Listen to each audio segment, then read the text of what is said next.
Îi avem pe mariachi live la Hollywood Multiplex. Hai să stăm puțin de vorbă cu ei. Bună seara!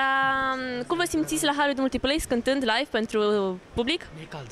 Ne e cald în chestiile astea și e foarte bine. Eu zic că ne simțim foarte bine atât cât lumea vine și ne admiră și ne privește, ne simțim foarte bine și veniți ca să ne vedeți, ca să ne simțim și mai bine.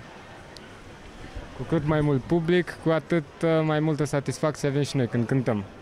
Mai multă atmosferă.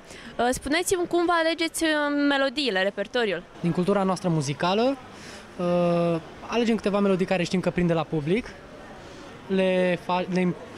începem să le învățăm, dacă e nevoie adăugăm și câteva improvizații, le mai personalizăm, să zicem așa, și le aducem în fața publicului.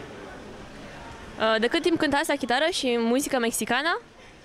Păi, noi cântăm la chitară de vreo 6 ani, 7 ani și muzică mexicană ne-a apucat de curând. La un pahar de cola au voie să arunce cu acele săgeți în baloane pentru a cânta puncte, pentru a câștiga puncte și a câștiga premiile care sunt oferite de această campanie. Fugiți în Mexic, veniți aici și faceți aici vânzare bună la pahare și fugiți în Mexic. Muzica lor vă pregătește pentru Mexic. Veniți și ascultați-i!